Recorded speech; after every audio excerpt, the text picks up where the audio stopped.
Welcome to Guitar Gavel, a place for people who love guitars. These are conversations with musicians, guitar enthusiasts, techs, and collectors about their guitar journey and their love of the instrument. Thanks for tuning in. Please hit the subscribe button, share with your friends, and be sure to sign up for our twice weekly newsletter at guitargavel.com.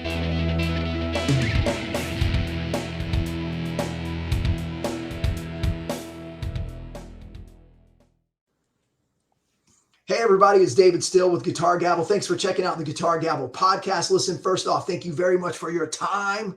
It's your number one asset, and appreciate you hanging out with me and Chris. So with that being said, let me give a kind of long-winded introduction, which I try to stay away from. This is my man, Chris Kelly. One of our mutual friends, Rob Bernstein, hooked us up. Chris has got stories. We may be here all night, man. I don't know. We're gonna find out. So just kind of a quick lick on Chris. Starting at a young age. Oh, and Chris, by the way, we got to talk about playing baseball in college. He joins us from Austin, Texas, man, a native Texan through and through, right? Native? Yes. So I'll go on with a long-winded intro. I'm making it even longer. At a very young age, director of artist relations for Robin Guitars, then moved over to director of artist relations and director of the custom shop at Ibanez. And Tama. Yes, thank you for inserting. Yeah. Global head of artist relations at Peavey and global head of and Budda, Trace Elliott, and Composite. Yes, since 2007 with Budda Amps. And he's rocking the pale fade hat. That's one of his son's bands. So as you can imagine. Thank you. You're so sweet for that. Dude, yes, bro. I'm looking out for you, man. Chris has got stories for days. So we're just gonna go and see what happens. Chris is like, what are we gonna talk about? I'm like, man, I'm not gonna talk. Like, start talking about all these guys you signed at Ibanez and breaking tables at NAMM. Just go. So welcome, brother. Glad you're here. Thank you so much for having me.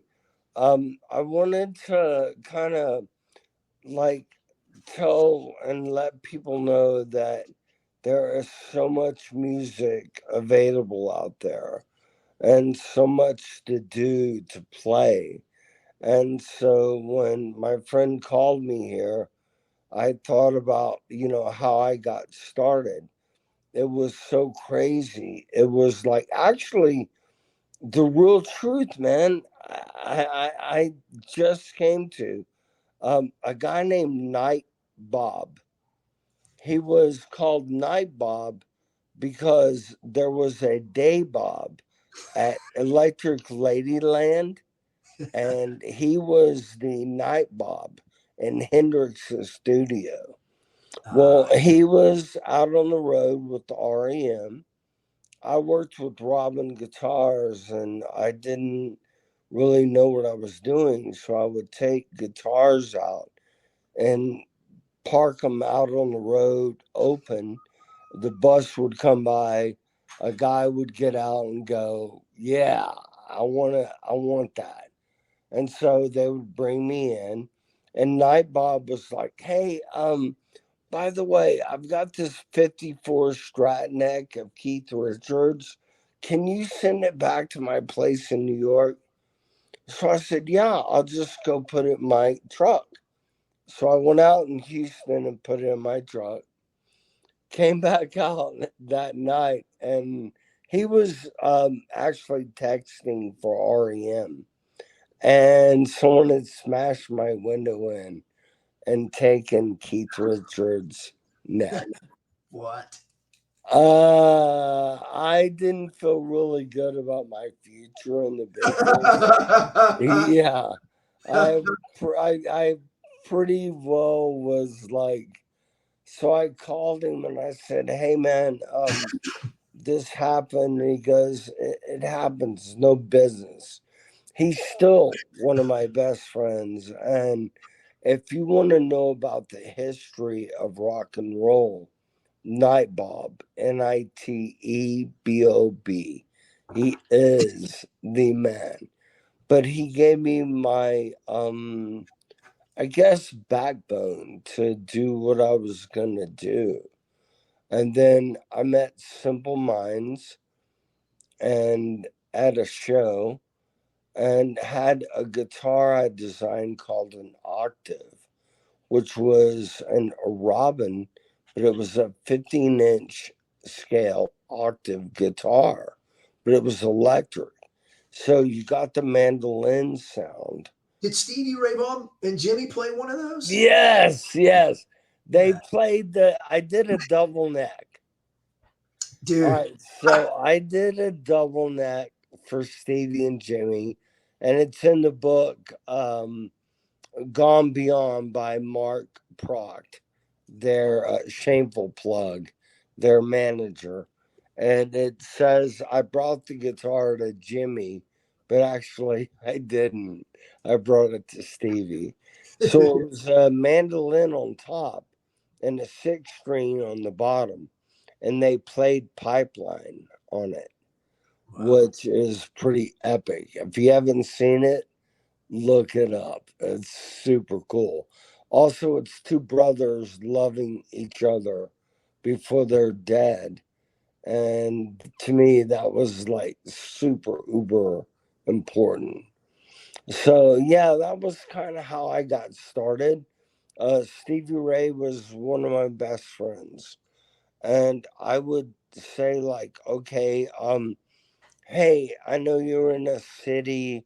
If you want to meet Stevie Ray Vaughan, I'll put you in the show if you'll buy some Robin guitars. Yeah. And people would be like, I don't know who Stevie Ray Vaughan is. And I would be like, you will know who he is. And the truth is, as God is my witness, people would call me the next day and go, holy shit, I'm buying 10 Robin guitars. And I would be like, all right, yeah, that was good. And the whole thing really back, David, to what you're saying is that I didn't know exactly because I was going to play pro baseball. That was my thing. I had a 98-mile-an-hour fastball, but I tore my shoulder up, and so it was like music. And I didn't really feel I was good enough. But Stevie Ray was like, no, man, you're good enough. You can do this. And so I had that passion and that grace of someone like him. And I always had a sense of what was great in music. So I would go out and I worked at Cactus Records and Tapes in Houston, Texas. And the guy that ran it managed George Jones, and his name was Pappy. And by the way, his grandson is the pedal steel player for George Strait. Wow. Yeah. Yeah, man. So, yeah. So, dude, I'm a like 17-year-old kid managing a record store. And I get to meet this guy named Pappy, who's like wearing khaki pants and has like tobacco spit on his pants. And he's like, so you got a lot of guts, boy, to try to be a manager at 15. But I love music. I loved every bit of music. You couldn't have named anyone that I didn't know. And that would have been from Edith Piaf to fucking Cab Calloway to you couldn't have named anyone. So I was passionate about it. And that was what like drove my life. Mhm. And at the end, when I couldn't play baseball, my beloved grandmother said, hey, you're a musician and you managed a a record store when you were in high school. And I was like, yeah. And I went to go to manage a record store. And on my way back, I saw a help wanted sign from Rockin' Robin. And I called him and said, hey, man, I want this job. And they were like, come down. And there were 10 people. Here's the best part of the story, all with long hair. And this is the 80s. And they're all like, he gives us a test. And everyone's writing, holding their hands over the paper. And the first question is, what's the first pickup manufacturer? And I have no fucking idea. I'm thinking like Fender, whatever. And it's like,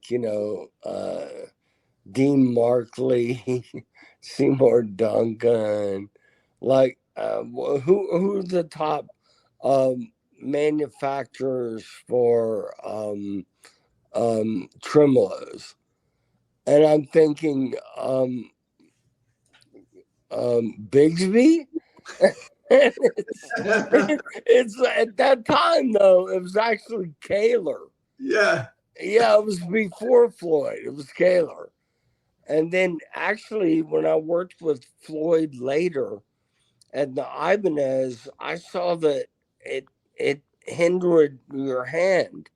So I designed it to lay backwards so your hand wouldn't hit it like up, like Eddie played.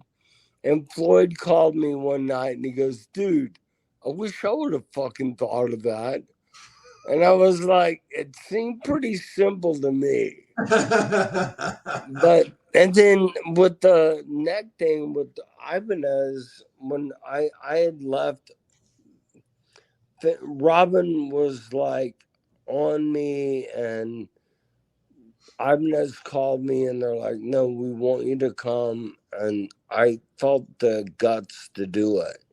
And I started looking at people playing.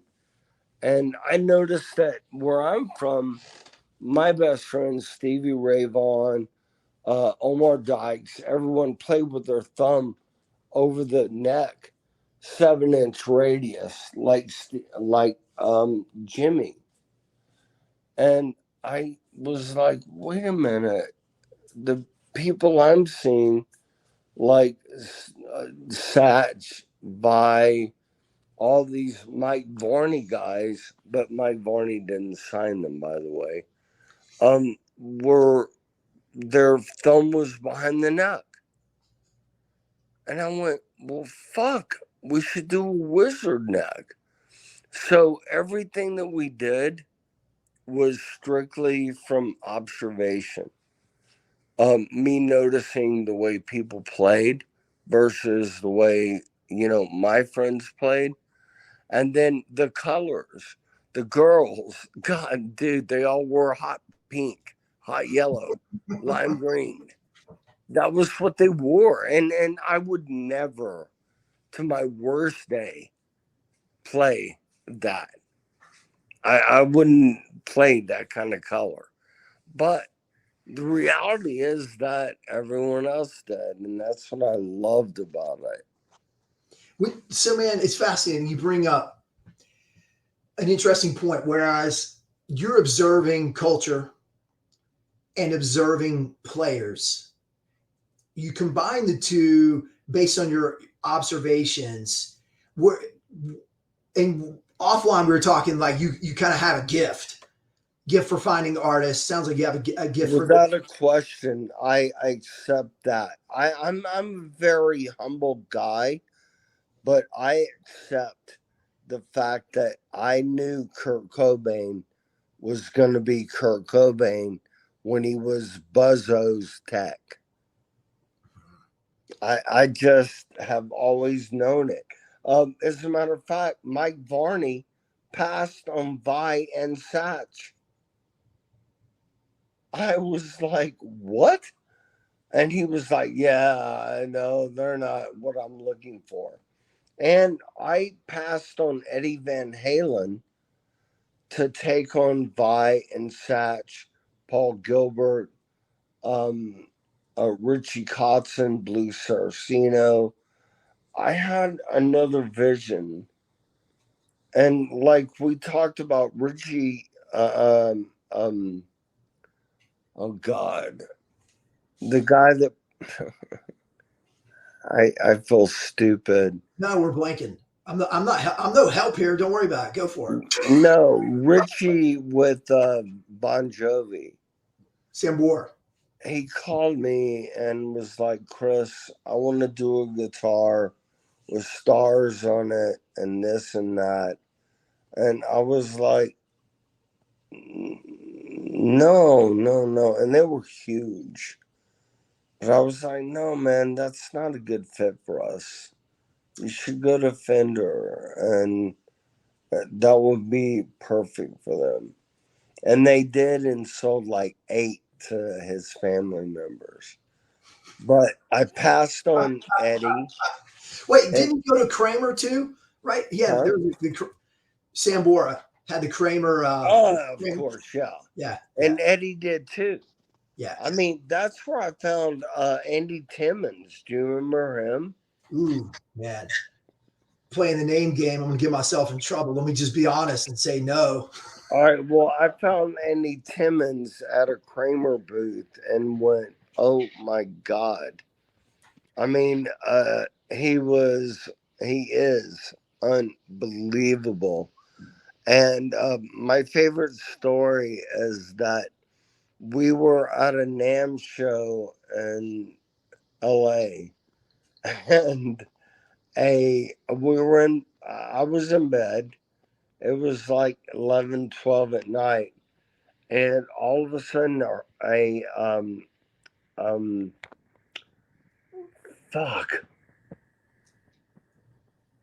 not a hurricane, what's the thing that moves the earth? Earthquake. Yes, thank you. Was that the big quake here? Like the one that rocked San Francisco? Yes. Okay. And I was in one room, and Andy was in the next room, and it started happening, and I was in bed. And dude, I'm from Texas. I've never had the earth move like that. So I get up and run out of my bedroom at the Hilton Hotel in my underwear, just regular men's underwear. And They weren't hot pink. We talking? no, just regular white tighties. And I run out and I'm freaking out trying to figure out, all right, what do I do? The floor's rolling. And this dude with long hair runs out from the door next to me in his underwear. And he's like, dude, what the fuck? And I'm like, dude, I don't know. I think it's an earthquake. I don't know if we should go downstairs or what we should do. And then we look at each other and realize that we're in our tidy whities. And so I'm like, all right, hey man, nice to meet you. What's your name? And it turned out to be Andy Timmons. And one of my best friends, he tells this story all the time. But it was like a thing, man, where we were trying to take over the world. Fender and Gibson were dying. They weren't what we knew them to be. And I wanted to lead the pack. I wanted to do things that people would look at and go, what the fuck?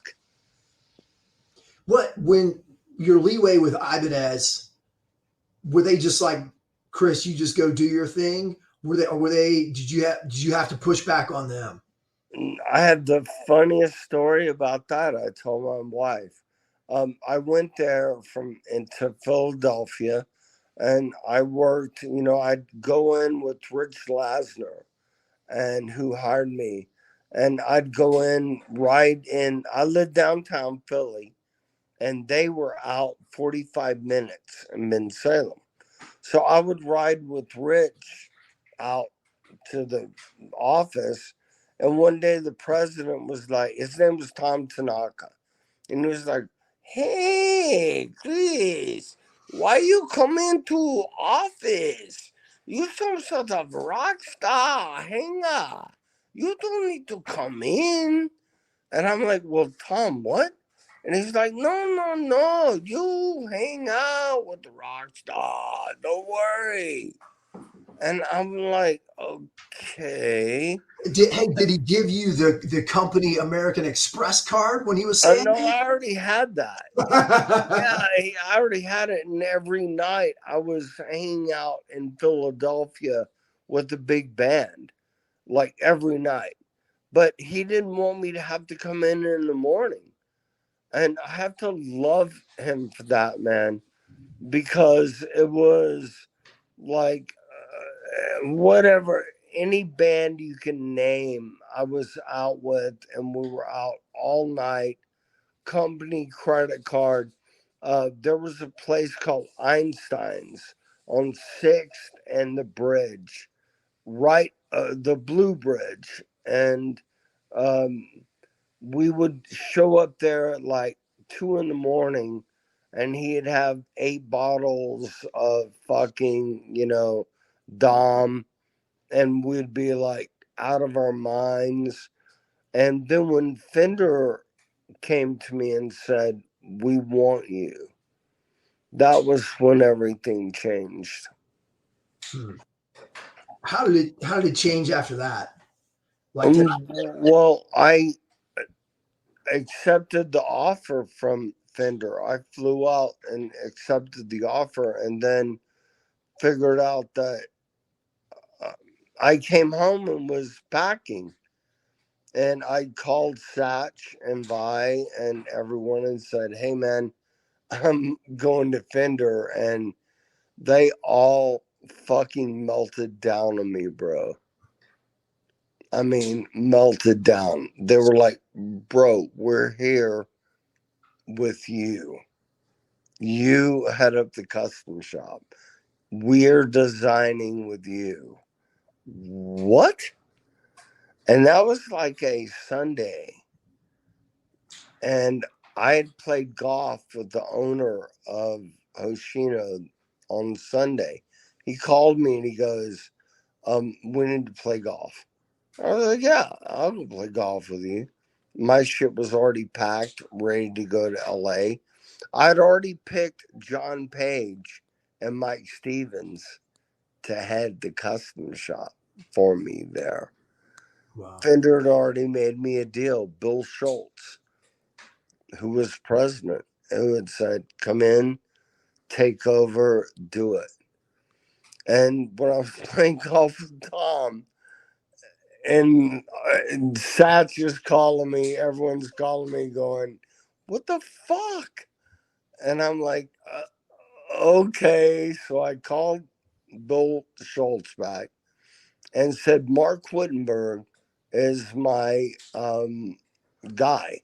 He's my right hand. He can do your job. And you'd pay me 500,000, but you'd pay him 60. But I can't take the job. Wow. Well, they hired him. And dude, he died 5 months later at his desk. Yeah, an unbelievable story. I mean, I look back, and I'd been moved out to LA. I was with Mike Lippy and Mace Bailey, and we were taking over the world. Our first custom shop, dude, was in a car lot from a guy named Sharky, who was a member of the Russian mob. And we opened our garage door to build guitars.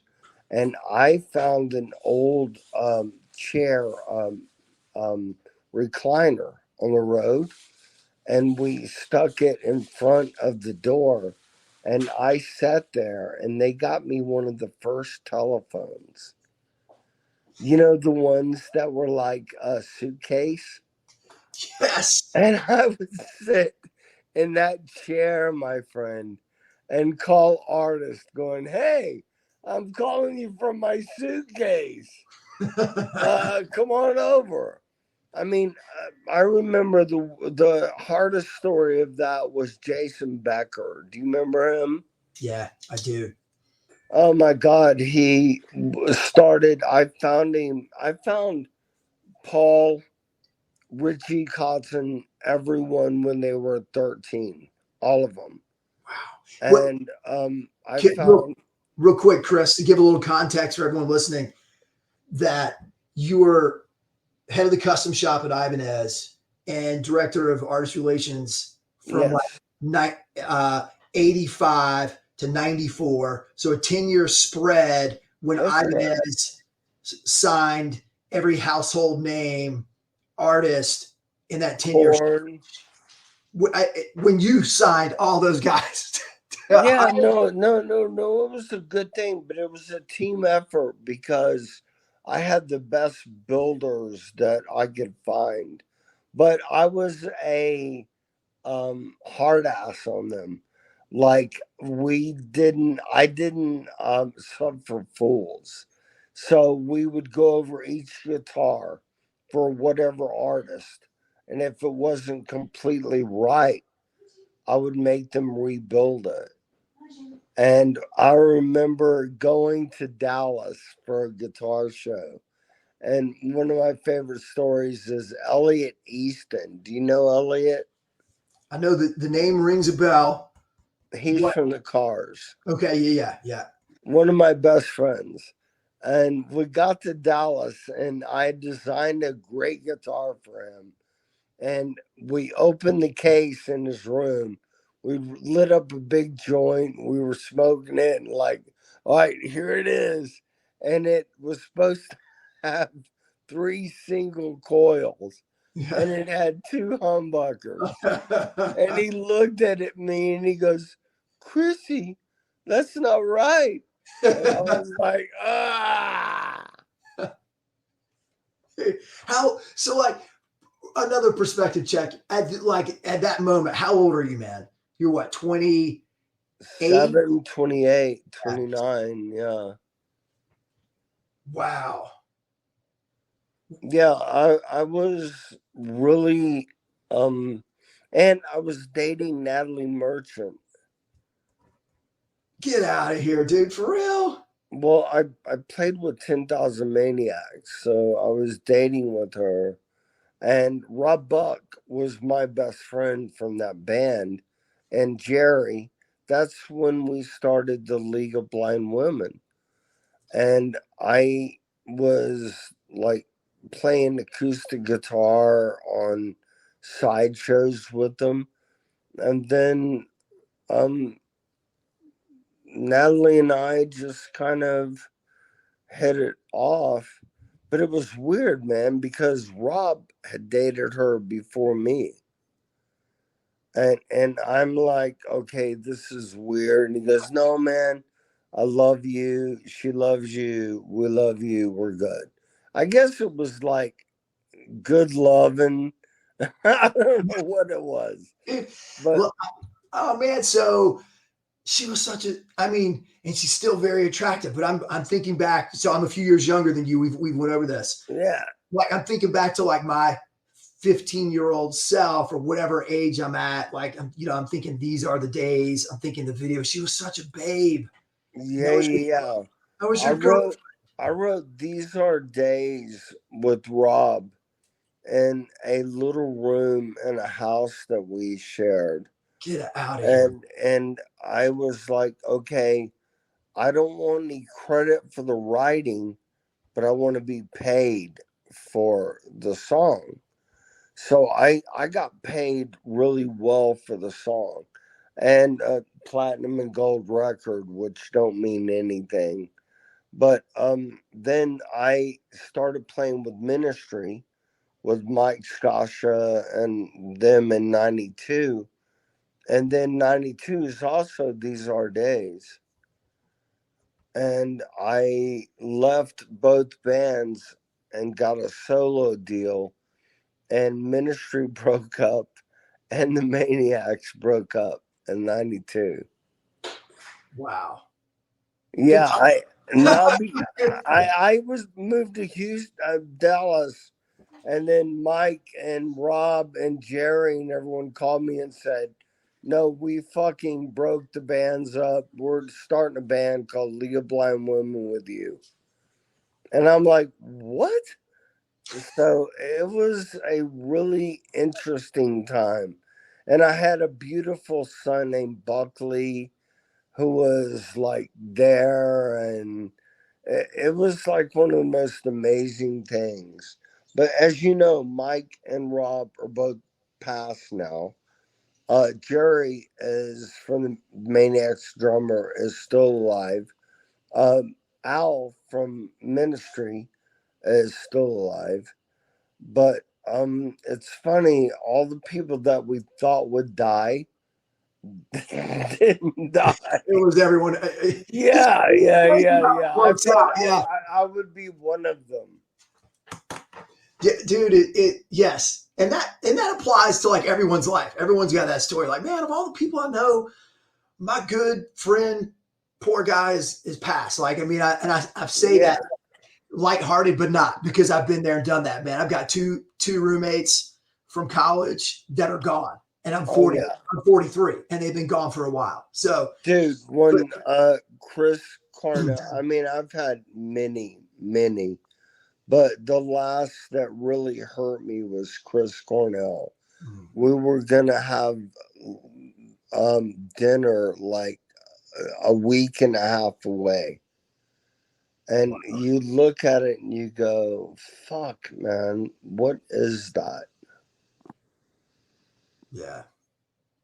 That's amazing. It's amazing. Well, So, all right. what happens next for the guitar? All right, let me ask. I want to ask you some. We'll change. We'll go lighter here. All right. So, because of the relationships that you cultivated, excuse me, starting at Robin and then with Ibanez, Right. of course, as I was saying earlier, a lot of household names clearly playing with 10,000 Maniacs in Ministry. Who? This is a rando question here, man. Like, out of all the people that you've played with, and I don't. This doesn't necessarily have to be a formal gig setting. Maybe it was just you and somebody playing. Who's the funnest that you've played with, or top three that you've really enjoyed playing with, just playing the guitar with, man? Gosh, man, you know what? There's been so many. I know. I have been so lucky. I mean, Mike Scascia, I'm standing outside on my canyon looking up at a half moon, quarter moon. And playing with Mike was amazing. I mean, playing with Billy Gibbons, amazing. Charlie Sexton, amazing. I mean, like, gosh, man, I have been so damn lucky. Oh, Blue Oyster Cult, Leonard Skinner, Robert Randolph, Doyle Bramall. I mean, I have had the craziest career. You know what the funniest thing is? I had one tour um, eh, when I was a kid, and it was a like shit tour from Houston to Florida. Okay. And on the way there, we got pulled over by the DPS and New Orleans. We were playing at Tibatina's.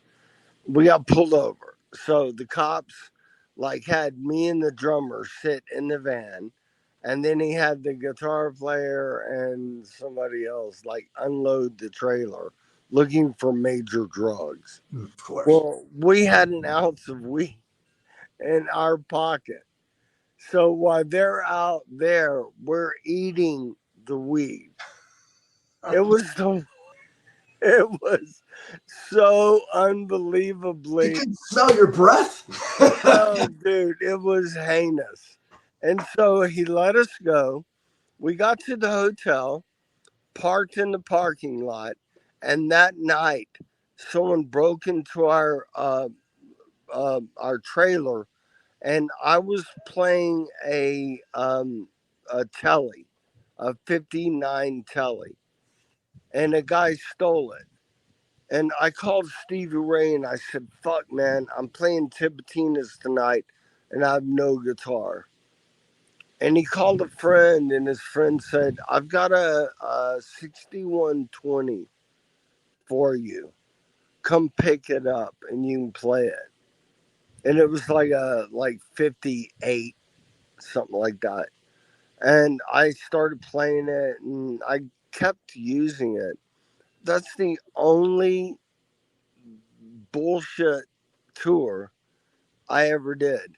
Because when I came back, I started working in guitars.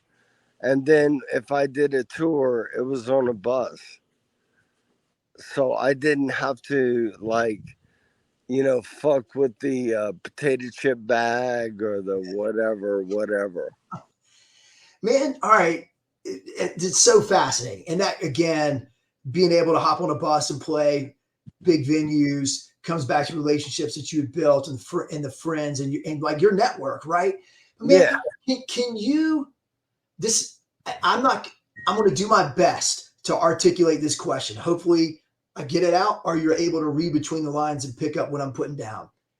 How does that happen? Like, is it, Chris, do you just have like this crazy magnetic personality? Chris, do you just have the gumption to be very, very forward with your ask? Like, how did you end up?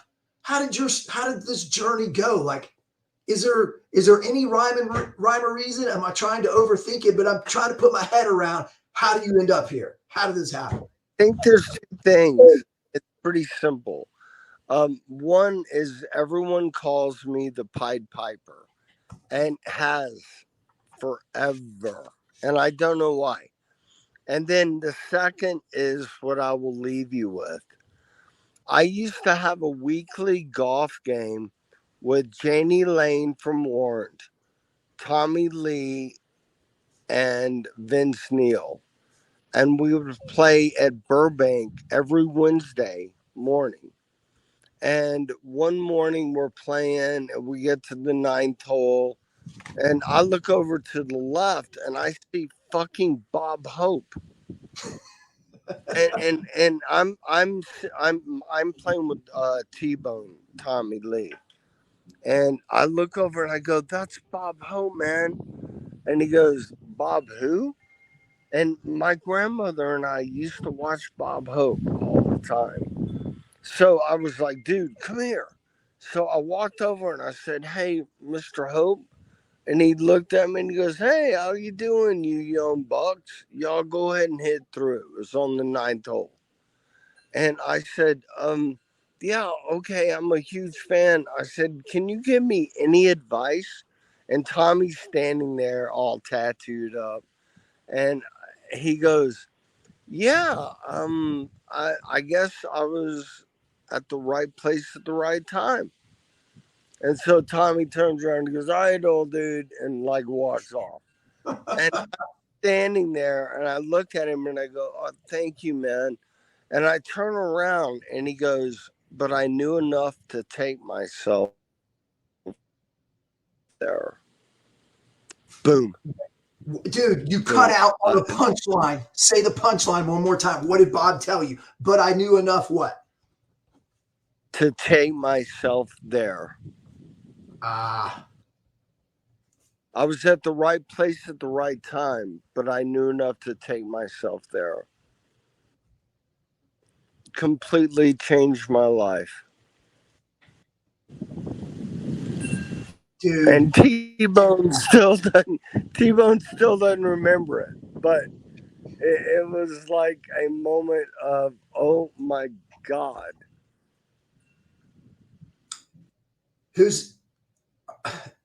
I'm going to digest that as I ask this question. Best rock star golf buddy, our best rock star golfer that you've played with. Who's the best? Alice Cooper. Yeah. Yeah, without question. And just so you'll know, I grew up on a golf course. Okay. So I'm a scratch golfer, and I took a lot of money from a lot of rock stars on the golf course. But the only person that I did not take money from was Alice Cooper. That dude could fucking crash it. Yeah, and dude, and that was back when he was like, all those people, like when I think about Eddie, like we used to end up at 5150, the studio, every night. Me, Steve Luther, Warren DeMartini, um, um, fucking Robin Crosby, uh, like fucking everyone would end up at the studio at night. And there would be like all of the blow, all of the fucking Heineken. I mean, it was just an amazing spectacle. Being able to just be there and see, and I don't know, just kind of experience it. I mean, there's nothing like having Valerie Bertinelli hit you with a broom in the morning. I mean, I gotta tell you, dude, there's nothing like it.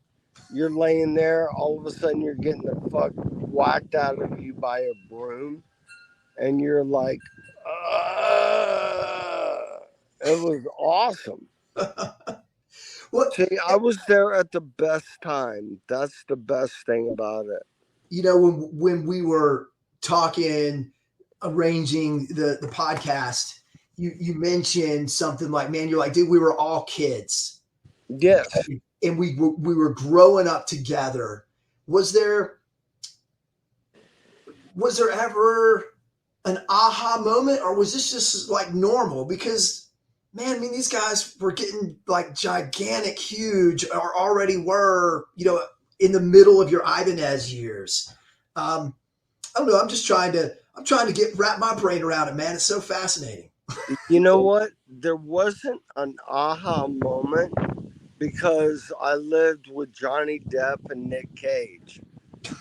And everybody was like, No one's going to believe this, Chris, just for the record. I'm going to have to defend this podcast for years. everybody lived at the Roosevelt. And take this down. The band was called Dobie Danger and the Anti Elvis Hate Club. Jeez. So we all kind of like, got to LA at the same time. And so, but no, here's the best part. Oh, look at that moon. Here's the best part. I didn't, Nicolas Cage, Coppola didn't, there was no like, we were all like struggling with money, and I had no idea who he was. And then later when I found out, I was like, he and I went to Musso and Frank's, and he was wearing a leopard skin bathrobe and boob jeans.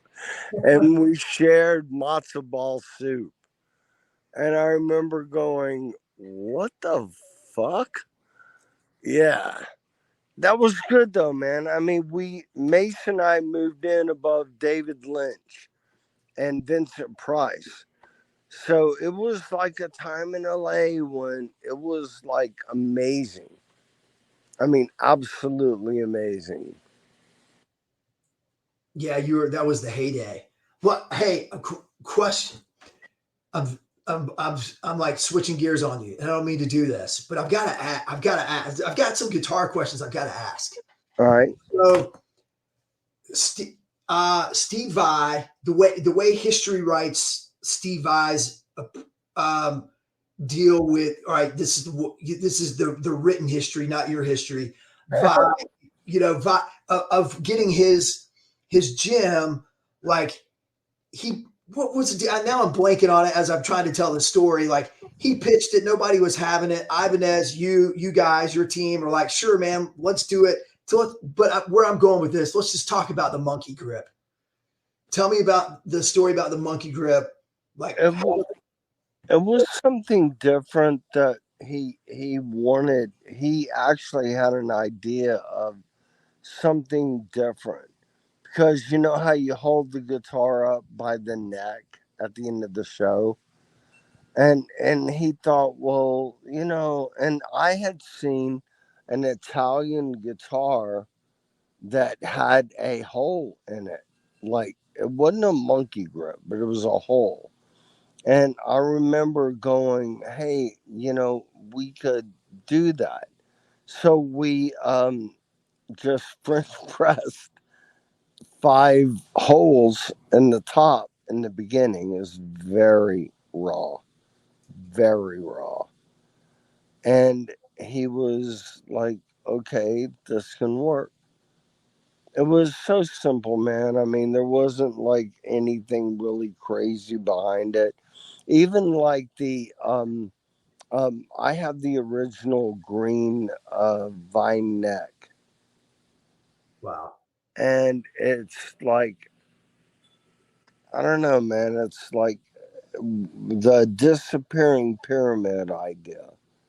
It was like, what can we do that's different? And it was like, and a lot of people have asked me, because I designed the Misha Mansour Invective, right? And so people called me and said, that's one of the best high gate amps ever. Do you play it? And I was like, fuck no. I don't design for me. I design for other people. And so the thing with Steve was to do for Steve. And then with Satch, it was to design for Satch. It was to come up with, what would work for him. It took 2 years to get his neck right, by the way. Wow. Yeah, because he was very fucking picky. And I finally realized that in my, I guess, drunken stupor, that around the 12th, there's more play than less.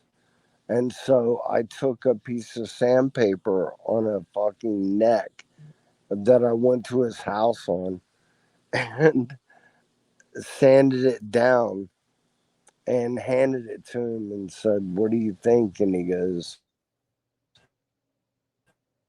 this is perfect. But it was a 2 year fuck stick, dude. I'm not kidding you. It's not even funny. It was like a 2 year fuck stick. And I love him. He's my kid's godfather.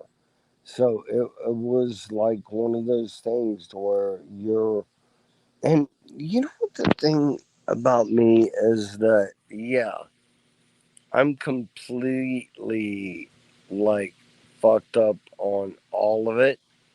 But the reality is that I cared enough to get it right. Yeah. Yeah. I mean, I wanted to make sure it was right. I did not want it to be wrong, because music, guitars, everything to me are so important.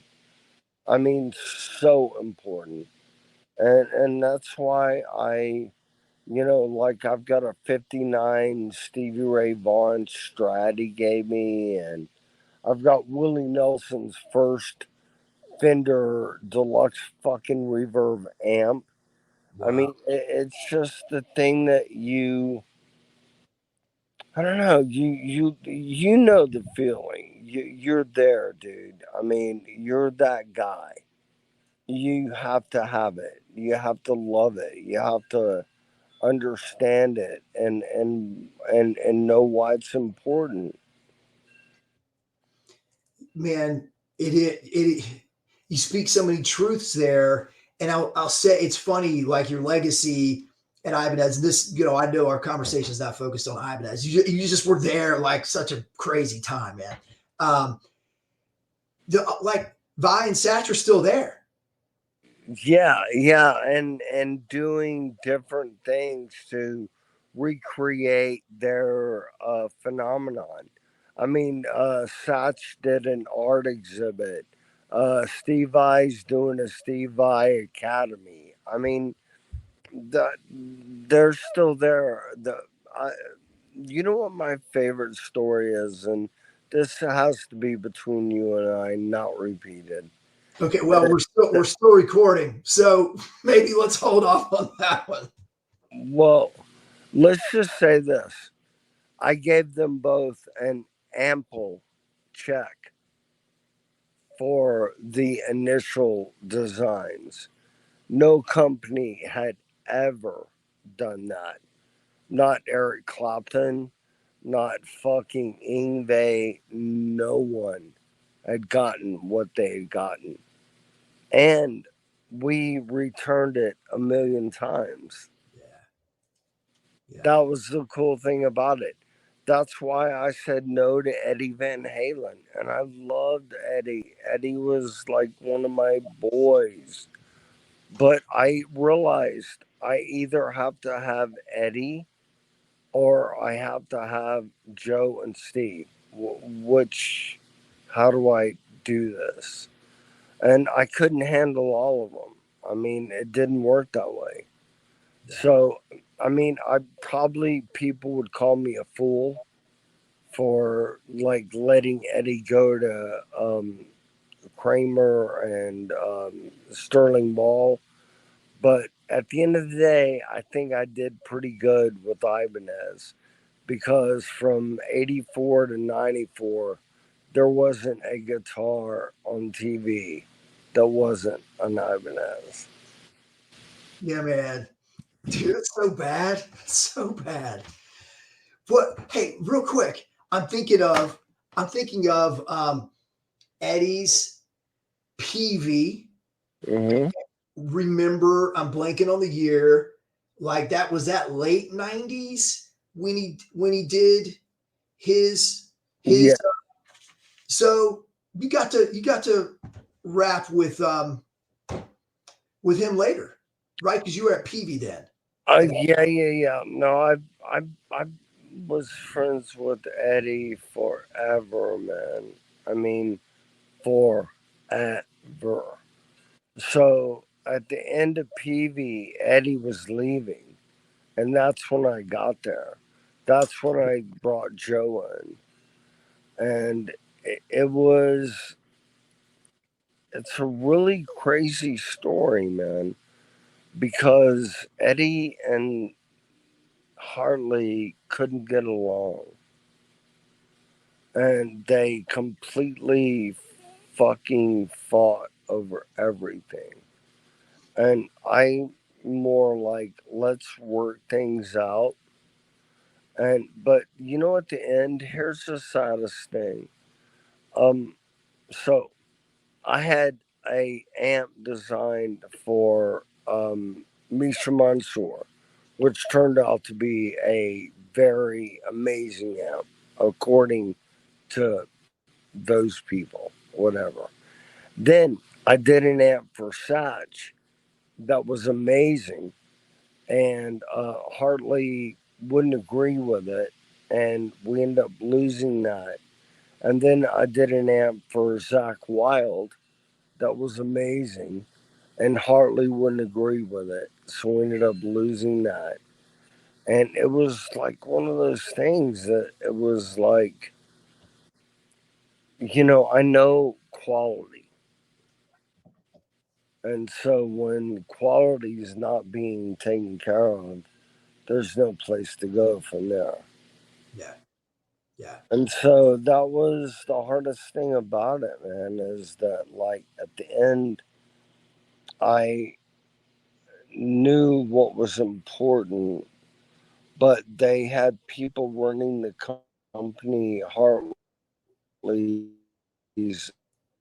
ex-son or stepson, whatever, Cortland, who just, well, actually, here's the best thing. Here's the best quote. He told me all musicians are dumbasses. oh,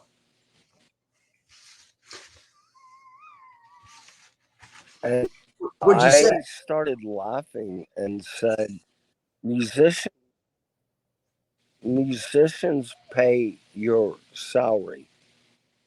And so if they're dumbasses, you're in trouble. And he didn't get it. Because here's the thing, musicians, we work hard to be whatever we are, good, Mhm. bad, or indifferent. But you don't demean them like that. Yeah. That's like, that was the hardest thing for me in the end. I think that would be hard for anyone. I Yeah, mean, yeah. I mean, because you know what it takes to do what you do. Where do you live? man, I'm in Western North Carolina, in Boone, in the mountains. Oh my God, that must be amazing. Dude, it's great. It's great climate, great people, man. Everything about it, it's killer. Well, I can't say the climate here is good because it's 107, but I live, as I showed you on the light, I live on a beautiful canyon down to the water that is ungodly. So I do appreciate that. A funny story, Stevie Ray, when I would come to him play, he would go stay at my house. So he had a little prairie style house, right? And I would stay there and we would stay up all night and listening to Muddy Waters and Howlin' Wolf and Blind Living Jefferson and like everybody. And then he would go like, dude, you need to move here. Okay? Cheap Mexican food, cheap rent, cheap everything. So I got here 15 years after his death, and like houses are like my house is like $3 million. So it's So, like dude, he would be rolling over in his fucking grave. man, it's you're in a happening spot, man. Austin is it's a game changer in so many ways, dude. I got a kind of this is selfish Yeah, question, yeah, but yeah. it's it's the Guitar Gavel podcast, and I get to ask the questions. Man, I'm thinking about your journey and all of your experiences. And you know, we were having a good conversation Yeah. prior to hopping on. Like, if you're just gonna drop like a nugget for me and anyone else who's made it, you know, 50, this is the reward. If you made it 57 minutes into this podcast, here is another take home. Like, I don't know, man. You're like 3 sentence life advice, man, that your journey has taught you. And now you may have never thought about it before, but I'm asking you now. What what is it? What's your parting thoughts, Okay. man? Like your words of wisdom, not related to guitars, music. It can be, but just what is it? Here's the end. I'm sitting in the limelight in Chicago in the back room with Muddy Waters, Albert Collins, Johnny Winters, and oh God, a Buddy Guy, and Wow. we're standing in a small circle, and they start playing harmonica, and we start singing, and the song ended, and I realized I had a life, Hmm. and that's all it is. Believe in yourself. Because I'm a little white boy standing there with all of these legends, and I don't belong.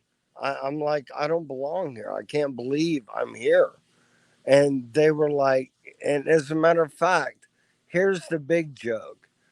BB King called me Young Mang, Mang, Young Mang. Hmm. Never called me by my name. Knew me. I went to his funeral. I went to his museum. He called me Young Mang.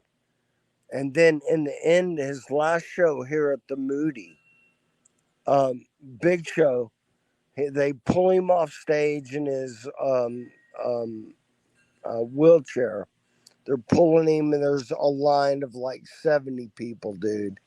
And my wife and I and my son Buckley are standing there. And I see somebody pointing at me, just saying, hey, hey, hey. And my wife's like, I think they're pointing at you. And I'm like, no, no, no. And they were. And B wanted me and my son and my wife to come up to him.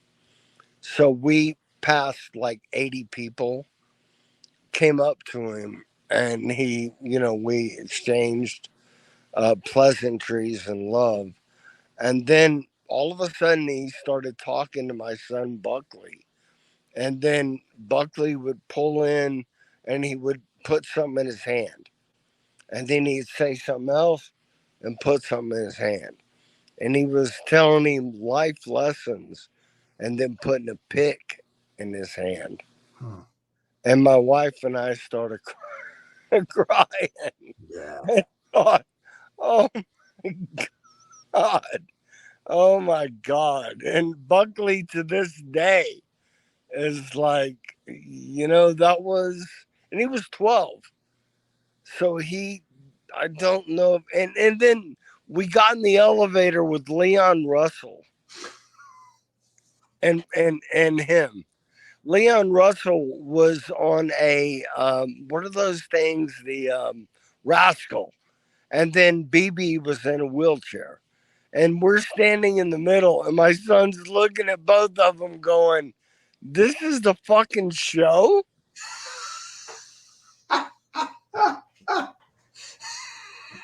It was awesome. It was so awesome, man. I mean, Anyway, I have really enjoyed talking to you. Bro. How special. You are such a creative, beautiful genius. I love it, man. Well, dude, Chris, thanks, man. You know how much of a pleasure it's been. We're gonna end it there, dude. Thank you, Chris, for your time. And whatever, man. Thanks for everything. I'm like fanboying over here. Listen, hold on. I'm gonna end it. I've got like 2 mouse clicks to get out of this. Don't go anywhere. Hang on 1 second. Everyone that's jammed with us up until this point, thanks so much for your time. Thanks for listening. And check out the next podcast. Leave a 5-star review or a thumbs up, whatever you can. Would much appreciate it. And Chris, hold on tight. Everybody, we'll see you on the next one. Thanks for tuning in to the Guitar Gavel podcast, and a special thanks to Steve Kuykendall for composing this music and being such the great guy and friend that you are. As a reminder, hit the subscribe button and sign up for our twice weekly newsletter at guitargavel.com.